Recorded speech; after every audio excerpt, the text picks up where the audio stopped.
I'm sorry I grabbed the microphone one last time. I just realized I forgot one announcement I normally include because I forgot it last trip. We only had like 12 people on our last trip. We have a much bigger boat this time around. We do like to remind everyone that there are people who pay specifically to hear the narration. So although we're not telling you to not have any conversations or anything like that, if you are chit-chatting, we know you're here with family and stuff, just keep it at a reasonable level. There are people who are here to hear the narration, and if you have any questions or concerns along the way, like I said, we'll be kind of stationed up here at the bar, and there's only one of us talking at once. So any questions, feel free to come up and pick our brains. With that being said, I'm going to pass the microphone to Ronan for the first part of the tour here. Hello, good afternoon. How's everybody doing today? Come on, guys. I know you can do better than that. How's everybody? Illinois. I come up here to this. Woo, there we go. Come up here during the summer to work. I just finished my senior year of high school. This little fun fact about me: I'm actually the best tour guide here at the cruise line, or at least that's what my mom tells me. This is my 4th year at the cruise line, 3rd as a tour guide and mail jumper, and actually this is my first day back on the Lady this year. So congratulations to you guys.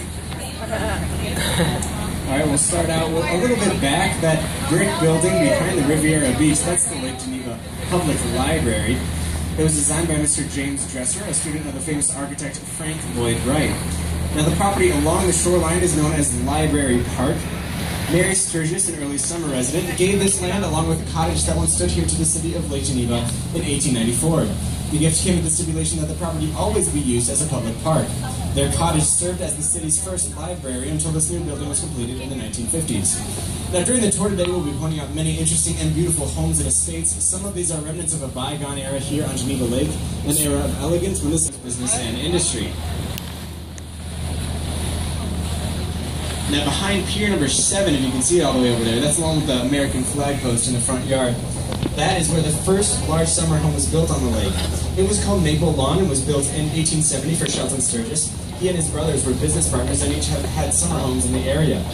The mansion was torn down a decade ago and this new home was built in its place. The Sturgis family, including brothers Buckingham, George, and Shelton of Chicago, were among the earliest summer residents here at the lake. Back to 1879. The main mansion, which stood behind the subdivision's beach and park area, contained more than 30 rooms. Inside were 19 fireplaces, one of them even located inside the master bathroom.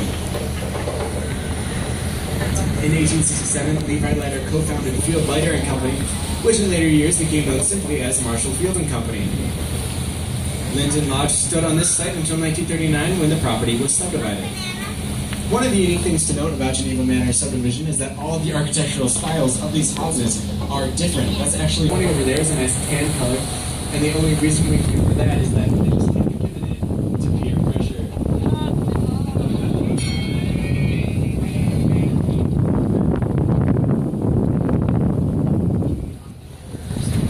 Jumping off the rope. Yeah, you better take it back. Put it in the door there.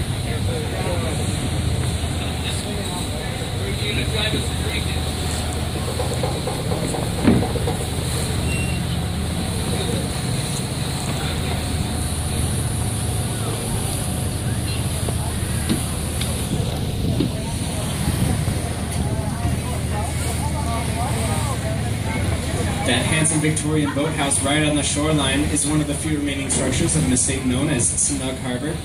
It was built in 1881 for Mr. and Mrs. Sturgis. George and Mary had 9 children, and the large French chateau home with 15-foot ceilings on every floor suited them well. A 5-story tower dominated the shore side of the home, providing a distinctive addition to the main living room and the master bedroom. The home was built in 1874,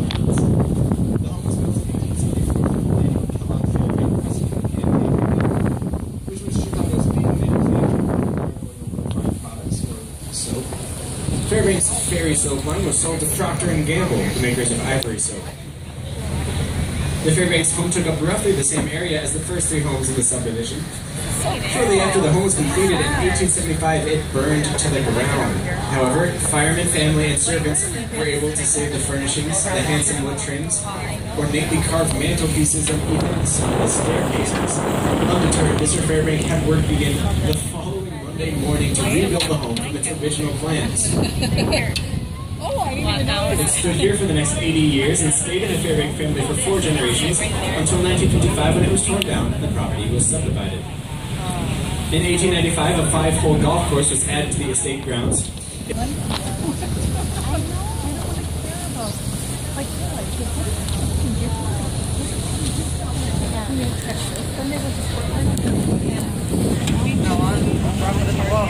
not. I'm holding it.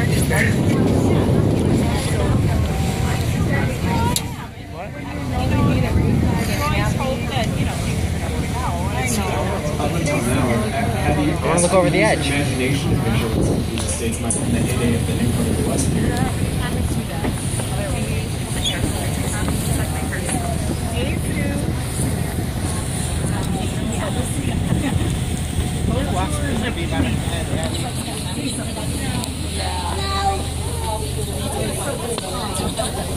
And you can see it peeking through the trees right now. Blacktop is the white home with the red roof and chimneys. That home is typical of the homes built during the 1880s being trimmed. It was constructed in 1876 for General Henry Strong, president of the Atchison, Topeka, and Santa Fe Railroad. In later years, Northwood Side was owned by Olaf Nelson T. Vander, who is credited with numerous inventions. One invention, which proved to be quite successful, was the sanitary milk bottle cap, which is a small cardboard disc stand atop brass milk bottles. It is said that this simple invention enabled Mr. T. Vander to retire here at the ripe old age of 26, a multi-millionaire. During the 1970s, Mr. and Mrs. Philip Ridley purchased North Croft. The estate began in the 1880s as a small haunted lodge for architect Henry Lord Gay and was originally named Gay Lynn. From 1927 until 1966, Hillcroft served as P.K. Ridley's summer residence and later as his guest house. In the 1980s, when it was sold, the new owner had the home torn down and built this beautiful home, which incorporates many of the architectural features of the original home and the remaining buildings on the estate. However, this home is roughly 1/3 of the size of the original. At the time, it was considered state-of-the-art as everything from the flagpole to the drapery was controlled electronically. In the years following PK's death, the estate changed hands several times, and the current owners are longtime residents of the Geneva Lake area.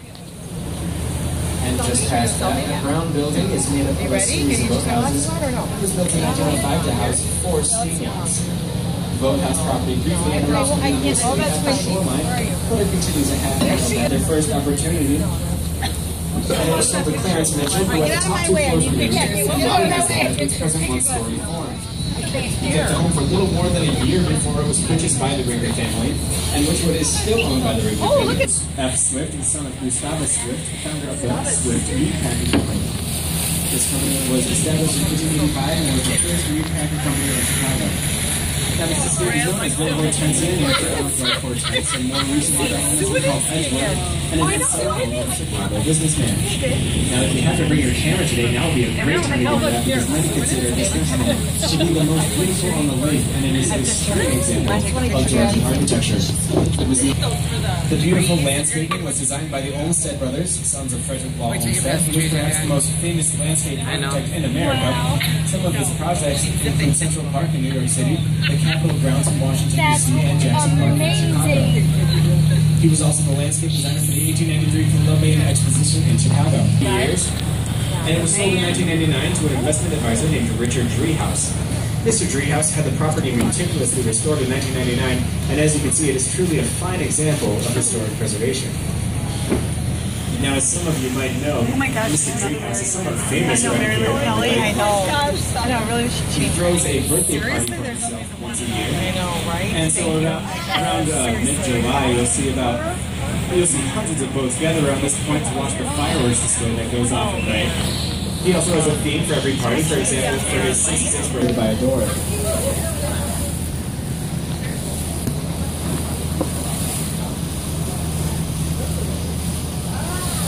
This next house, nestled back among the trees, is appropriately called House in the Woods. It was completed in 1906 for Mr. A.C. Bartlett, a wholesale hardware distributor, because the contractor, Richard Studer, was busy building the large Swift and Harris homes. At the exact same time, special plans were made to complete this home on schedule.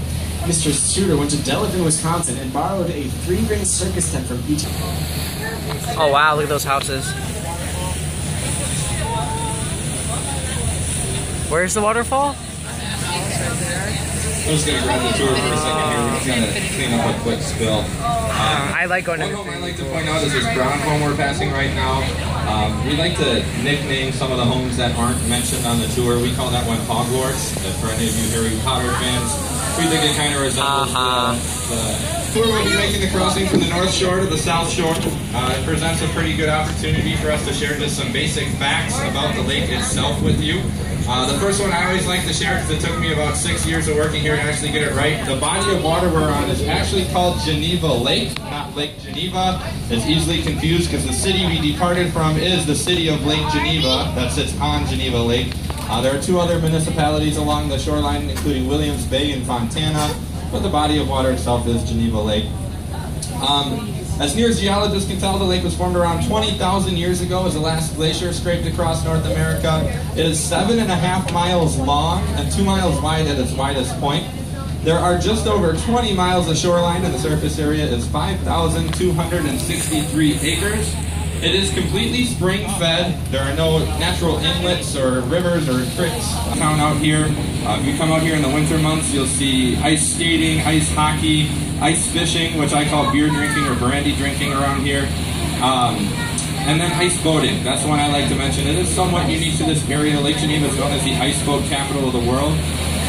For those of you unfamiliar with ice boating, it's very similar to sailboating, but on the bottom of these boats, there's long metal runners shaped kind of like ice skates. And with the correct conditions and wind speeds, they can reach speeds in excess of 100 miles an hour. So it's a cool thing you get to see out here in the winter months. Back in 1834, a government surveyor named John Brink was sent through the territory to survey the land and name these landmarks. When he saw this lake, he was reminded of Seneca Lake near his hometown of Geneva, New York. Thus it became named Geneva Lake in honor of his hometown. The point we're crossing through right now is called the Narrows. It's a pretty clever name, I suppose, for the narrowest portion here on the lake. It's less than half a mile from shore to shore.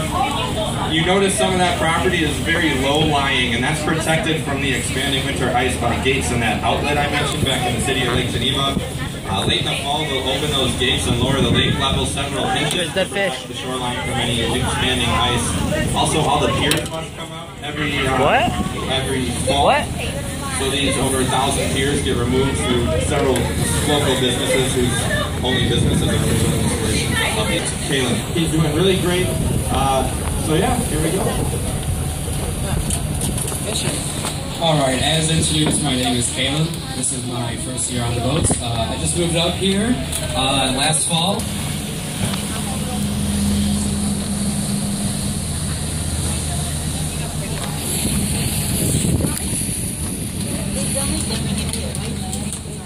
Hole golf courses in the United States.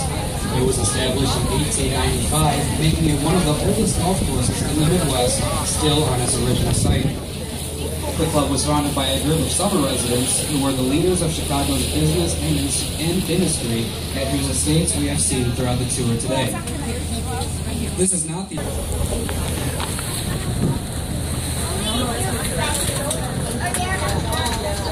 The Gray Home has the distinction of resting on the only island on Geneva Lake. Duck Island, as it is known, is the summer home of Mr. Henry Bates and his family. The island is connected to the mainland by a small footpath behind the home and is about a mile from the main road.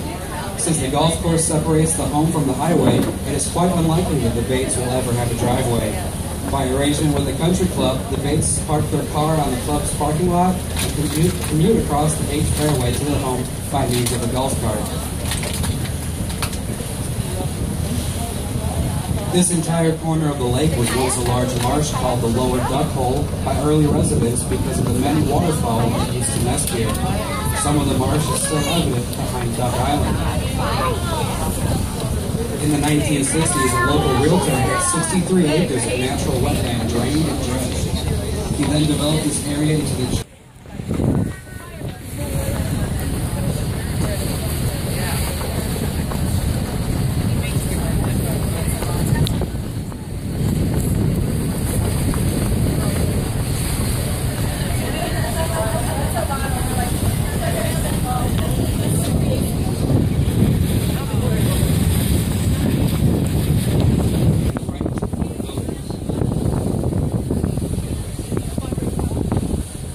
Look at that person.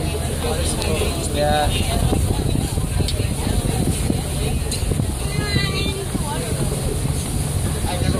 Down at the pier, you will see the sea lark, which is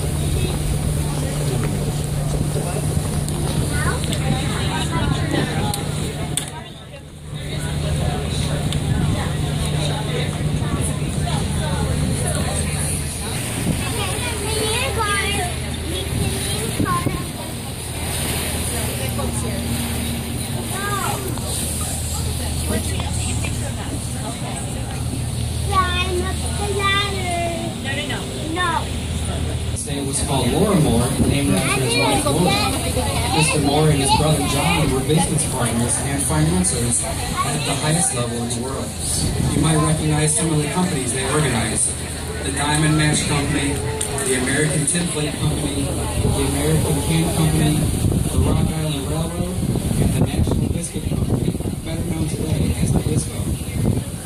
Mr. Moore built the estate in 1900 for approximately $3.5 million, and at the time the average wage was $3.5 per week. At that time the estate included 400 acres and more than 30 buildings, including a huge Elizabethan-style mansion. The home, which stood on the rise behind the new log home, was torn down in 1984. In addition to extensive stables, the estate also included a drive-through gate lodge with living quarters, a carriage house, a garage, a laundry building, 10 greenhouses, a large animal barn, 2 farm cottages, and 3 chicken houses. The stables could hold 60 horses in oak stalls trimmed with grass. The floors were covered with wicker mats, and there was an orchestra pit in the center of the playground.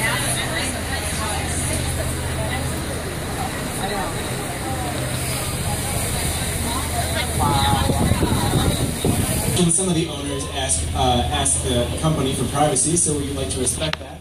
But if I were able to ask those owners 2 questions, I would ask, one, what did you major in college? I could easily change that really fast. And 2, do you happen to have a daughter around my age who's single and looking to date?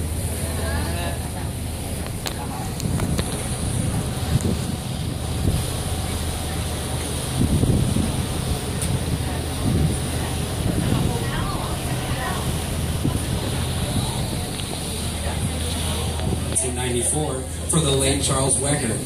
Mr. Wacker was president of the Chicago Planning Commission after the Chicago fire. Under his guidance, the well-organized redevelopment of the city took place. His plans included the Outer Drive, Union Station, Soldier Field, the Shed Aquarium, and of course the ingenious double-layered road named in his honor, Wacker Drive. I'll get it. I'll take a picture of you guys. No, I'll do it. You want a picture of KK Connor? But I'll just yeah, you got it. Guys, get it.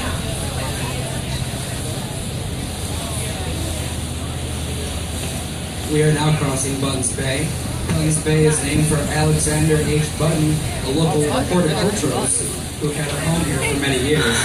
Today, this is the site of the Bigfoot Beach State Park, with 266 acres of public picnicking, camping, and a park area that are all owned and operated by the state of Wisconsin. Okay, thank you. It's not too much of a beach though. As you can kind of see from here, there's really not a whole lot of sand in most spots.